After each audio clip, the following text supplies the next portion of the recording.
With fall being right around the corner, I've got my eye on layering pieces, and as it just so happens, so did the Knotty Gnome. So let me tell you all about our collab.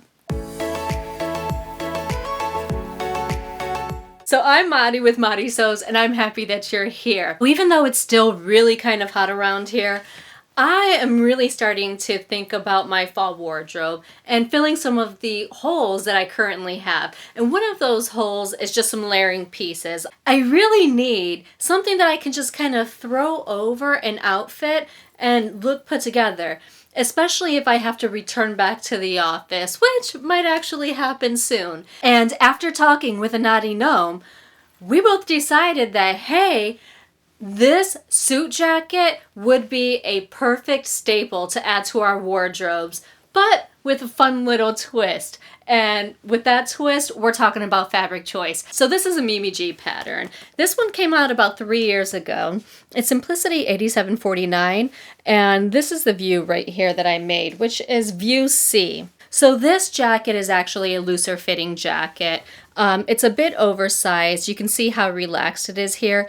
It is long. It hits you mid-thigh. See, it has this really fun lapel that you can see here.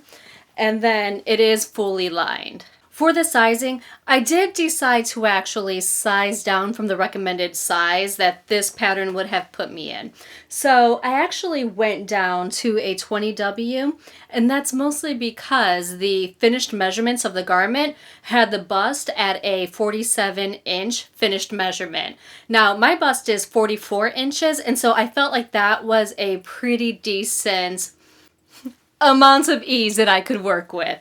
Now, because I do have larger hips, I did grade out to a 22 to accommodate my hips, and so that worked out pretty nicely. The only other pattern change that I made for this was that I shortened the sleeve length. I actually shortened it about an inch, and in hindsight, I wouldn't have done that. The sleeves actually call for 1.25 inch hem, and I didn't realize that prior to going in. And so my sleeves actually hit me right where they were, but honestly, that was really kind of luck. So be careful with that. Now let's talk about the fun fabric that I used here. So this is actually an Ankara fabric that I picked up from House of Mami Wata. Gosh, I think it was back in July perhaps. As soon as I saw that fabric, I knew I had to have it. So I added a 6-yard bundle to my stash. The lining for this jacket is actually this really beautiful fuchsia. I really just kind of took my fabric swatch into the store and walked through their lining aisle until I found something that I felt looked really pretty with the actual fabric. And so that was this fuchsia one. It's a polyester lining, and I really love the way it looks. Now, I have my sleeves cuffed here. They are full-length sleeves. However, I find that most of the time I end up cuffing them and scrunching them up on my actual arms. I mean, there you see it right there, the full length, but I feel like that little lining popping out on this side right here just really kind of gives it that extra touch, right? Here's where I have a confession to make. You all, I went into this project just super extremely confident. I've got this. It's going to come together in no time. And well, that's not exactly what happened at all. So let me tell you, this jacket has welt pockets. You can see one right here. I mean, they are fully functioning welt pockets. When I got to the pocket step, I realized that it's been an extremely long time since I've made welt pockets, and I think I've only actually made one other pair of welt pockets. So it was kind of like learning all over again. And you all, reading the instructions on the Simplicity pattern was just not the most easy thing to comprehend. I sat there reading the directions and thinking, oh yeah, I've got this, I've got this. I cut the little slit, I put in my little pocket bag, and then I flipped it to the inside, and then I realized all of the seams were on the inside of my pocket. I sewed it inside out, but since it's on the inside of my garment, you guys will never know. Only I will, and you know, the random strings that I pull out. Actually, let me see if I can show you.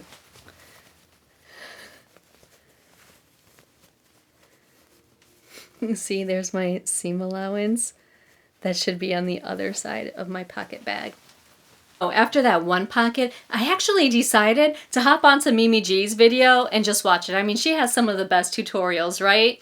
So I was watching her pocket video and I was like, okay, yeah, I've got this. So this is the second pocket. And it actually does look a lot cleaner, and the pocket bag is beautiful on the inside. So after that pocket was done though, I was like, okay, no problem. The rest of this is gonna come together in no time. No time. I'm gonna fly through this and we're gonna have fun, right? Mwah! This collar was really interesting to put together. When you're actually sewing the collar on, she has you, when you're working on the front side, she has you sewing one continuous line from here all the way around the collar and then straight down this dart. It's just one long line.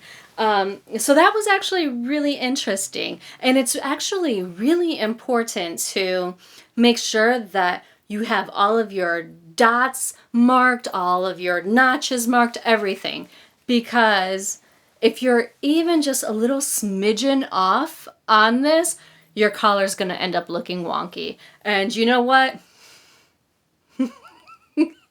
Mine did. My biggest problem was that none of my friction pens were actually showing up on my fabric, just because it was way too dark. And I don't know, for some reason it didn't dawn on me to use something like tailored tacks, you know, where you take the threads and you actually mark those spots, because that would have helped with accuracy. Nope. That's not what I did. I was like, okay, I've got my pins, you know, I'm out there measuring. It was a mess. I turned the corners over on this and it was just really pulling badly. And I was like, okay, I'm gonna do like I did for the welt pockets, and I'm gonna press these things into submission. Well, again, that was a losing battle. I think my saving grace here is the fact that my fabric is so busy, so you can't really tell. But I think if I had actually chosen a more solid color, I would have been in trouble. I mean, look at this. You see all of those wrinkles and stuff right there? I couldn't get it to turn properly because my stitching wasn't meeting up. And actually that happened on both sides. And this one you can really see. And it was actually a whole lot worse than this. I mean, it was just so bunched up at one point. I was like, oh, I can't wear this. So I kind of went through and I clipped away as much fabric on the inside as I possibly could. And then I did a lot of hand stitching to kind of connect it on the outside here to make sure that it looked nice. And I am moderately okay with where it ended up. I would like to make this pattern again. Maybe not soon, because I mean it was a little painful. I feel like it's one of those skills that I haven't really mastered yet. Well, obviously I haven't. And I mean, I would like to really kind of get it nailed down. By the way, if you're going to be following the tutorial, which I highly recommend for this jacket, definitely make sure that you kind of watch it through, especially towards the end, because there was this one point where I would watch the video, pause when she was, had just got done explaining a step, and then I would sew it, come back, hit play. Well, what ended up happening to me was that after my lining was attached, and I had a narrow hem down at the bottom of my lining, Mimi said, okay, I'm going to hand sew my hem. I hit pause, I grabbed my thread and needle, and I hand sewed that sucker right on there. And then I hit play again, and she was like, but that's going to be the very last step. Right now, we're going to work on hemming the sleeves. It was already hemmed. And I did it by hand. It's like the one thing that I don't like to do. So I was just like, okay, you know what? We're just going to fully commit. So I ended up kind of just folding in the fabric, both my main fabric and the lining fabric and hand stitching it on both sleeves. And that did work out. When I went to go hang the sucker on a hanger, actually, I put my jacket on a hanger and hung it up to admire my beautiful handiwork. And I noticed I did not attach that lining to my jacket properly because the lining is shorter than the actual main fabric, and I had attached it too close to the bottom here. It actually ended up pulling up the edge of my jacket and giving it like a little bubble look. I mean, it was just like a whole little bubble. You know, like at this point I was kind of kicking myself because I didn't want to undo the hem to do my sleeves, but now I had to rip out the hem anyways and redo the hem, so I could have just machine sewed my sleeves together. Okay, you know what? We're here. I have a finished jacket that I absolutely love with its flaws and everything. And now I'm actually thinking that I need a pair of fuchsia pants to match with it. Maybe like a tealish green color? Wouldn't that be cute? I would absolutely make this jacket again. I mean, in fact, Sarah gave me a little sneak peek of her jacket and I fell in love. And I was thinking, oh man, now I need to make something like that. So make sure that you actually go and check out her video right over here because she knocked it out the park with her jacket. And if she's not careful, I'm gonna go right up there and steal it from her. But that's our secret. Check out her video, and until next time, I sincerely hope that you find joy and have a wonderful day.